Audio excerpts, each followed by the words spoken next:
Hello, my name is John Rose, and in this video I'd like to take a closer look at three of my favorite quotes from Plato.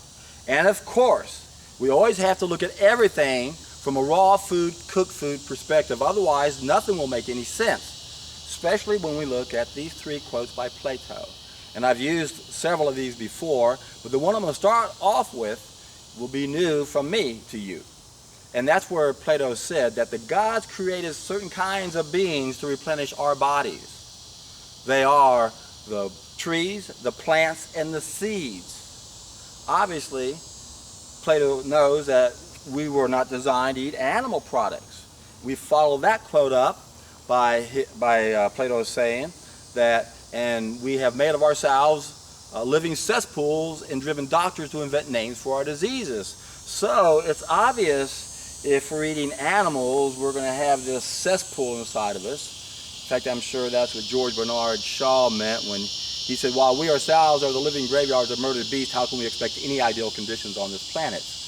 While we ourselves are the living graves of murdered beasts. So this is what Plato was saying. As we have made of ourselves living cesspools, living graves of murdered beasts. So if that's what we're doing, this is what Victor Hugo meant when he said we had this serpent inside of us. So we know for sure Plato can be at least referring to the eating of animals as a mistake, because we know animals take about 3 days to go through our food tube, which is why the average person in America has maybe 12, 15 meals backed up in their intestines. And that's like a serpent that pollutes our body. But really, does that really say that we shouldn't cook our food? Well, let's take a look at my favorite of all quotes by Plato, and many of you all know what I'm going to say. Right? Whatever deceives men seems to produce a magical enchantment. Now, let's take a closer look at that. Is he talking about eating animals, or is he talking about eating cooked food? Remember, if we weren't cooking our food, we probably wouldn't be eating the animals, and we wouldn't be eating plants we're not meant to eat. And we wouldn't be doing the last two mistakes, which weren't happening in Plato's day, because we didn't have the Industrial Revolution and the Chemical Revolution, where we have majorly processed foods and chemicals. But for Plato, what's he talking about? Is he really talking about cooked food, or is he talking about animals? Well, let me tell you, I know for sure what he's talking about, because there's no question in my mind. Because it was a piece of cake to give up eating animals. That wasn't a problem at all. Cooked food, now that took me 5 years to quit doing. And it went kicking and screaming the whole way. I want to eat it, I want to eat it, I'm made out of it. I'm under the spell. You see, that's the problem. That's the biggest problem from eating cooked food. It changes how we perceive hunger. And instead of having a throat sensation, we have a morbid stomach sensation. It's a withdrawal symptom from eating the wrong food. And this is how we can tell whether or not we're under a spell. So we can either classify ourselves as a throat person or a stomach person. If you're a stomach person, this is where you feel your hunger, right up here in your stomach, then that means you're under a spell. You're eating the wrong foods. True hunger is supposed to be a watering of the throat. It's a throat sensation. It's not a morbid sensation. And when you go on a water fast, what you perceive as hunger will go away, which proves it's not true hunger. Otherwise, you'd be going bananas on day 4. Of course, you can be told by certain people, oh, it's going to get worse. And the mind's going, oh my God, it is going to get worse. I'll make it worse. So the mind is powerful. That's why you got to have a positive attitude about fasting if you're going to undertake a water fast. Natural hygienists emphasize fear. Never do a fast while under fear. You got to understand how the principle works and know that you're doing something that's positive. You're giving the body what it needs. Unfortunately, water fast is just like a raw vegan diet. They were our ultimate solution in an ideal world. And now we have to modify both of those based on this other group of needs we have. How do we modify a water fast? Well, we do a juice fast. How do we modify a raw vegan diet? Well, we might have to supplement if we're not able to get everything we need from our food because our body's damaged and the environment's damaged, remember? That's why we have this other group of needs. This is the piece of the puzzle that many natural hygienists don't understand. They really don't. They can't identify the art. They always identify everybody in the art and put them down as a 106. And I've explained this before. That's in a different part of my puzzle. There's a schematic where every piece belongs in certain pieces. And allopathic medicine is actually here. This would be 106. It's in between the negative B box of mistakes and the negative C box of problems. and we put the 106, that's where we put allopathic medicine. And what some people believe is when we look at certain things we can do to support the body because it's damaged, they put everybody down in 106. You're the same as these guys. No, we're not. We're up here in piece 35, realizing that there are subsequent causes that aren't going to go away just because we remove the primary causes. And I've mentioned this before, there are 3 ways to screw up the law of cause and effect, and this is what some people do that understand how powerful raw food and water fasting is, and then they're so short-sighted they don't understand the power of juice fasting and how it's actually superior to the water fasting. In many ways, it's not the same, we know that, but we also know that we can't get what we need on a water fast because we're not in an ideal world anymore. We have to modify that, just like we got to modify the raw vegan diet. We still have a species-specific diet, and that's basically what Plato was saying, isn't it? He's saying we're not like any other animal. God created us to be replenished by these beings. They're plant beings. They're not animal beings because we don't have the anatomy for it. Now the question is, what's put us under the spell? Is it the eating of the animals, or is it the cooking of the food? It's the cooking of the food. I know it is beyond any doubt because it was a hard thing to let go. And I've got a lot of discipline. The problem here is we're always going to crave what we're made out of. As long as you're able to eat something cooked, you're satisfying that demon that's inside you. It's being fed by this fire. It's talking a little esoteric here, but it's really like we are truly under a spell. And again, we lose our throat sensation, our natural throat sensation, and now we replaced it with a morbid stomach sensation. So if you still have this morbid stomach sensation, that tells you that you've been doing something wrong and you need it to heal. How do we let it heal? A solid food vacation. Water fast, juice fast, it's up to you on what you can do. Remembering that we can't satisfy that other group of needs on a water fast because we can't give the body anything. We can't give it supplements. We're not supposed to do all these things according to very strict people who follow these guidelines. Not realizing, well, wait a second. We can still give the body a solid food vacation and accomplish many things with drinking a bunch of juice, especially vegetable juice. And for some might need to do fruit. But remember, everyone's unique and different. Ideally, we should never ever drink fruit juice on an ongoing basis, but on a juice cleanse. Sometimes it helps us go the distance, so we always got to weigh the two. 100% vegetables, 3 days, 50-50, 3 months, oh my God, look what happened to me in 3 months. It's a fair trade. My sugar might have been a little too high, oh my gosh, but look what happened. Okay, now we know we did that on a temporary basis, we move on.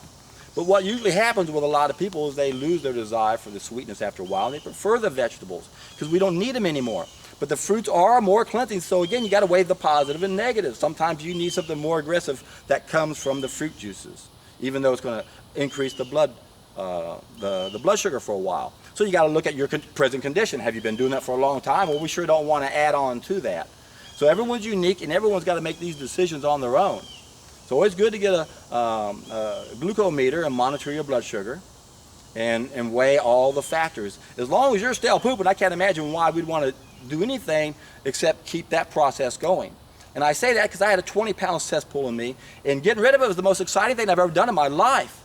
And it's why, if you've never done this before, most people don't even want to hear about it or talk about it in any way. But once you've done it, once you've seen it yourself, you're thrilled to death when you find someone else who has experienced it. So you can go down below and read the comment section on my YouTube channel. And there are people that are doing this and they're seeing these kind of results. And we're going to have a small percentage of people who are going to be clean. Great. But you'll be surprised that you might think you're pretty clean, and yet nothing's going in but juice. And if you strain all your fiber out of there, you shouldn't be having anything coming out of you unless there's stuff that's still in there and we need it out. So it's time to get excited, my friends. It's time to do something you haven't done before if you haven't done it yet. And if there's something that you do periodically, then you probably know the best time to make this happen. On an ongoing basis, we want to do this every now and then. The first time, ideally, we want to go the distance. That's why we got to consider, well, what am I going to be doing to make this a fun journey so I can endure it? But if you keep track of what's happening and you see all the great results, you'll almost decide that I don't care what it tastes like anymore. I'll drink anything to keep getting these kind of results. And the thing is, you don't have to resort to that mentality or that level of, it tastes horrible. So again, it's time to get excited. It's time to go down below in the description box and go to the seminar I've given and take some notes while you're doing that. Go to my other videos that will tell you how to calculate the calories. I'll put links down below also to go to those specific sites so you can figure out, well, how much juice do I need to drink? I'm very active. Well, you can figure out how to calculate your resting metabolic rate, add to that your activity. And for some of us, it's going to be hard to do if we're really active out in some jobs, because we're also going to be urinating a bunch. That's a hard thing to fit in. So, you know, there are going to be some occupations that are going to make this very, very difficult to do. But I'm sure there's a way around that. I'm sure there's a lot of truck drivers that are probably urinating in cups right now. Who knows what they're doing, or if they can't just, well, there'd be no problem to pull over, obviously. But anyway, the point is, we gotta do this collectively. We gotta get enough of us to do this. That's why you always want to give me a thumbs up on my videos. Subscribe if you haven't subscribed yet, if you want to keep listening to this type of content.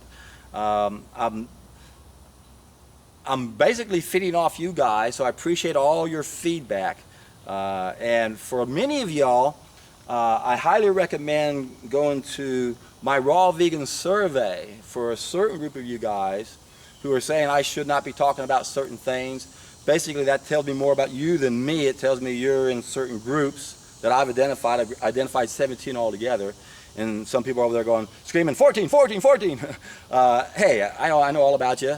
I'm saying 17, 17, 17. Get to 17, get to 17, get to 17. No, 14, 14, 14. Or 10, 10, 10, whatever. Whichever piece you want to stand up for to make you think that you've got the piece of the puzzle. I'm saying, look, there's 17 of you guys all together. And there's only one of them that you need to be.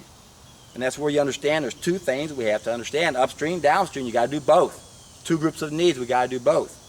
So, appreciate the feedback, but I'm not going to listen to any of you guys telling me I shouldn't do this and I shouldn't do this. I like everything you said, except I don't like that. Wasn't that convenient? You know, that's kind of how trolls work. You know, they suck up to you in the beginning, and then they say, oh, I've been sucking up to them. I'll get the only thing that's really important. I'll attack the only thing that's really important to us, and I know he won't delete it. Oh yeah? Watch me delete it. I know how internet shills work. I know how controlled opposition works, and I'm not always accusing everybody of doing that, but when I see anything that diverts attention the way certain things have been diverted, I will continue to delete those posts. Again, I want this to be a positive, uplifting channel to share what's happening to you, both the good and the bad. Hey, little lizard. And keep doing what you're doing. Share this experience. Try to get as many people as you know that are hurting to watch my seminar. And if they're not convinced, get them to listen to the Dr. Roba interview. That's powerful, powerful stuff. Get them to watch the Deborah Duncan show. All of these are powerful motivators to help us rise above the ideas of the time so we can put an end to this madness that we're under right now. Remember, whatever deceives men seems to produce a magical enchantment. We're under the hunger spell. I'll put 2 links down below for 2 videos I did on this for those who are interested. And the point here is that it keeps us making the same mistake, don't you see? It's a reminder that we made a mistake. And it's a signal that we should change what we're doing. So the best way to overcome the hunger spell is to go on a solid food vacation. Do the first of my 3-step process. Go down below, go to my seminar, and when you do, my friends, I guarantee you, you're in for a treat.